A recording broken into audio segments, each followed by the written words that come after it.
So let's talk about how much it sucks to be sick on top of being chronically sick. I am seriously struggling over here. I did like a bunch of detoxing. I ran a bunch of bags of saline. I've taken a detox bath. I've done my Alka-Seltzer Golds. Nothing is helping.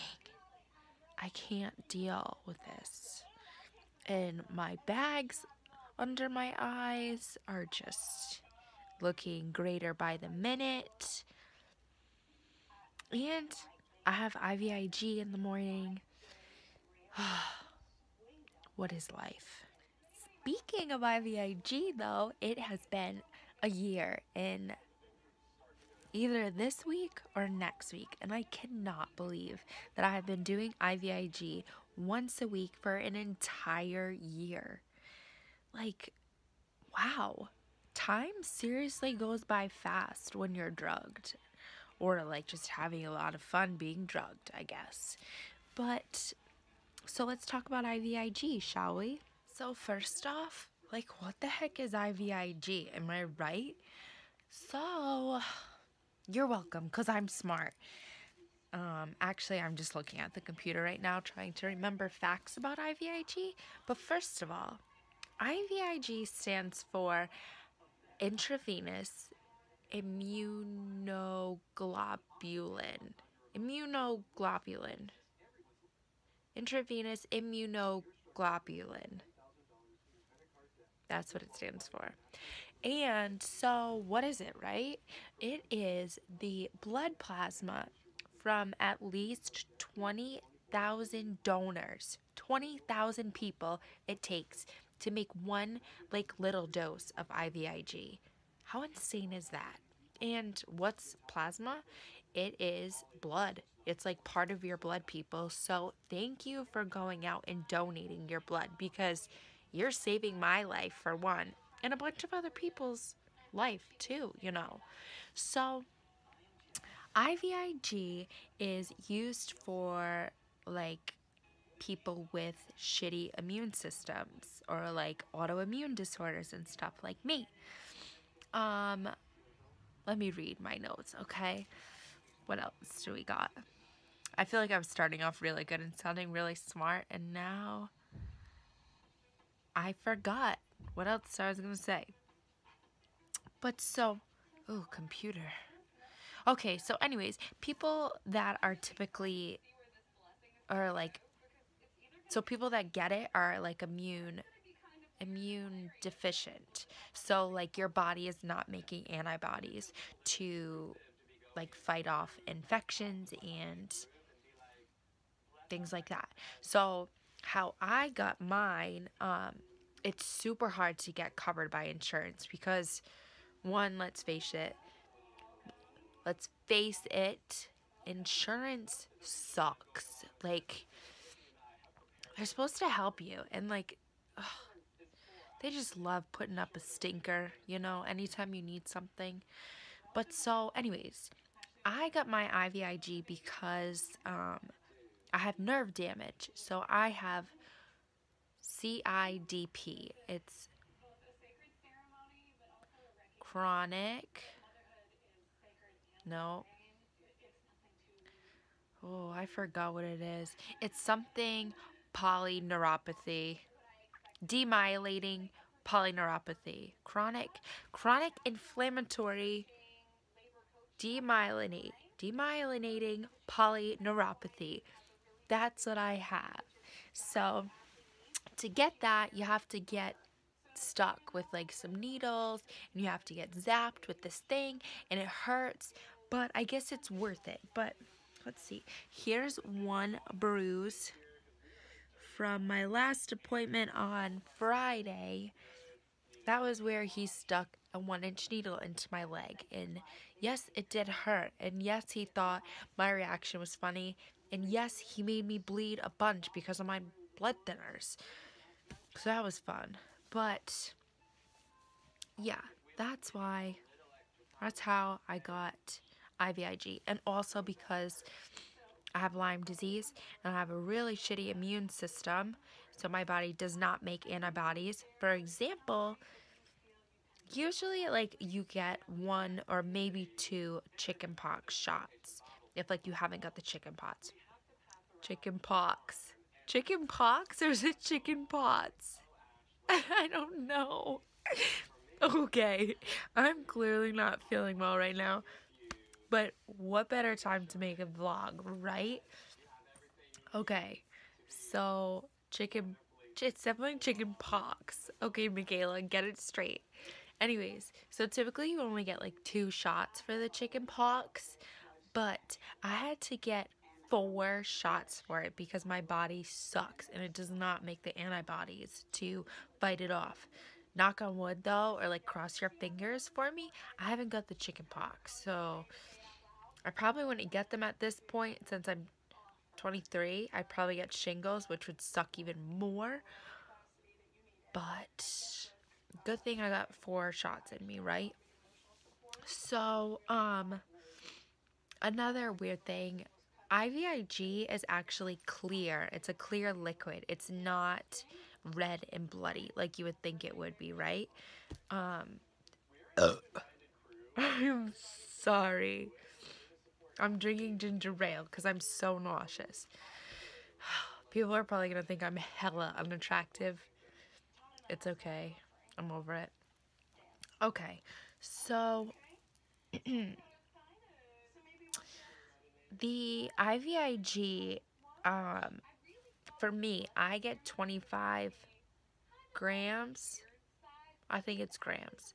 And that has to be infused very slowly because a lot of people have some really bad side effects from them. Thankfully, I'm pretty used to having chronic migraines, and I make sure I'm super hydrated before and after my IVIG, so I can pretty much deal with the migraines from it. But anyways, it has to be infused super slow. So my treatment, I can usually tolerate it if we do it over like 4 to 5 hours. And for IVIG, you need to either be in a hospital to get it infused, or you have to have a nurse that comes to your house. And thankfully, I have a nurse that comes to my house every Wednesday to infuse it. So when she comes, she first, we do a bag of saline, and as I'm doing the bag of saline, she injects Toradol into the line, which will help me with the migraines. And then I also take Benadryl, so it can also help kind of like with the effects of the IVIG, so I don't get like really sick. I find that if I sleep through the IVIG, or at least take like a good at least an hour nap, the effects aren't as strong really. So that's a helpful tip, I guess. Let's see. This is a good question. Why is IVIG so expensive? So, IVIG is obtained from plasma and donors are paid. I didn't know that.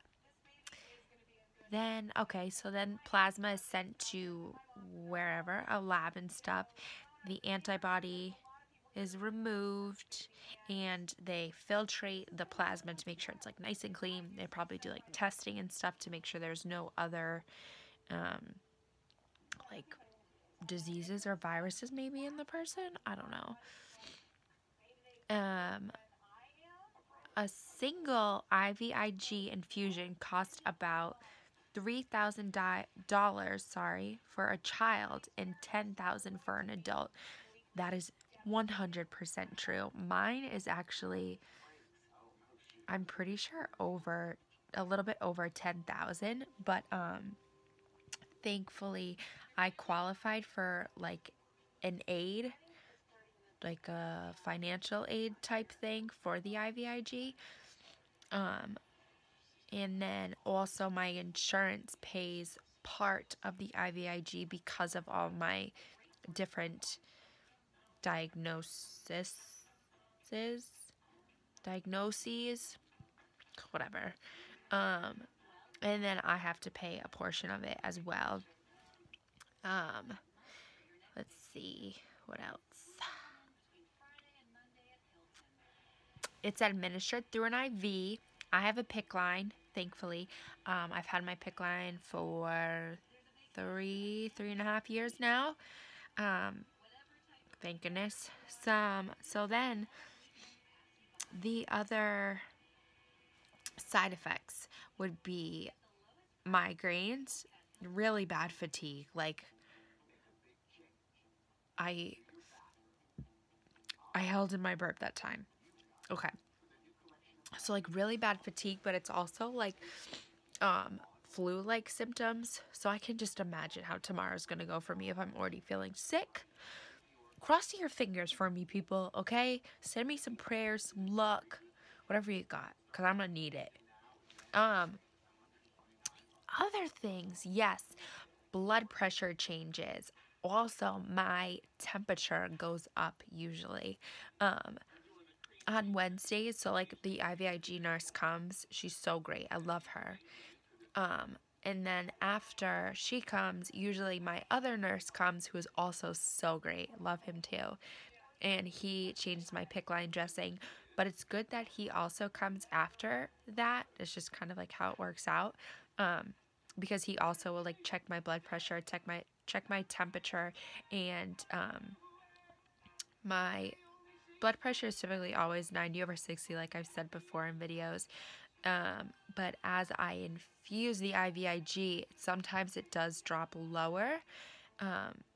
Thankfully, I'm used to that, so I know how it feels, and I know like if I need to like eat something salty or whatever to help me. So yeah, but I would really just, if you're doing IVIG or if you know somebody that is going to be doing IVIG, I would really just recommend making sure to stay super hydrated. Like, I'm talking at least like 64 ounces of water the day before and the day after, and definitely the day of. Make sure you're drinking fluids, just to try and like reduce some of the side effects, and just to kind of like help you bounce back, really. But I think I should probably try and rest right now. My camera's making me look like a ghost sometimes. But okay. I should probably stop babbling now. And if you have any questions or you want to know more, please feel free to send me a message or comment below. And I'd love to tell you more about my experience. Like I said before, I'm an open book. So feel free to send whatever questions you have my way.